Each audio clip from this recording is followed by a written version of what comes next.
I want to ask this to Kary. How do they misuse PCR to estimate all these supposed free viral RNAs that may or may not be there? I think misuse PCR is not quite. I don't think you can misuse PCR. Actually.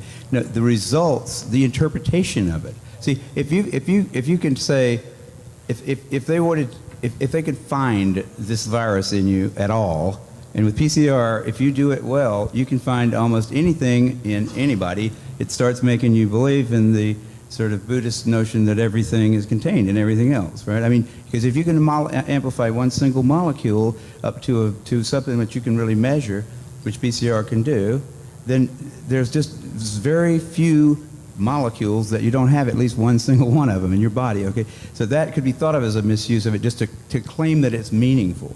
But the real misuse of it is that you don't need to test for HIV. You don't need to test for the other 10,000 retroviruses that are unnamed also in the subject. See, somebody that's got HIV generally is going to have almost anything that you can test for because they have definitely been. HIV is a fairly rare virus. There's only 1 million of us out of 250, 300 million people in America that have that virus. So you have to get around, either your mother had to have it and pass it to you, or you have to really be paying a lot of attention to people that do have it and paying only attention to them and get a pretty good chance of getting it that way. It's hard to get it, but if you have it, there's a good chance you've also got a lot of other ones because you've been in the market for them. It's been possible for you to get a lot of. To test for that one and say that has any special meaning is what I think is the problem. Not that PCR has been misused. It's like. It's not an estimation. No, it's a really quantitative thing. It tells you something about nature and about what's there, but it allows you to take a very minuscule amount of anything and make it measurable, and then talk about it in meetings and stuff like it is important.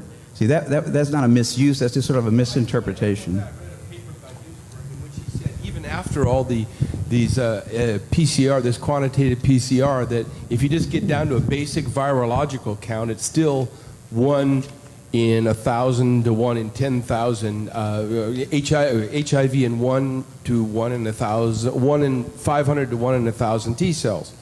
It is. No, there's very little of what they call HIV, and what's been brought out here by Phil Pott and Isai already.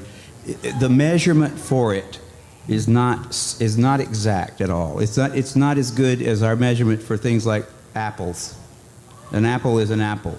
You know, you can get something that's kind of like, if you got enough things that look kind of like an apple and you stick them all together, you might think it's an apple. But and HIV is like that. Those tests are all based on things that are invisible, and the results are inferred in a sense. PCR is separate from that. It's just a process that's used to make a whole lot of something out of something. That's what also, it is. But it's not. It doesn't tell you that you're sick, and it doesn't tell you that the thing you ended up with really was going to hurt you or anything like that. That's what it's not. So even if you believe in HIV, it can't tell the difference between virus particles or active live virus. I mean, there's a lot of questions involved in this.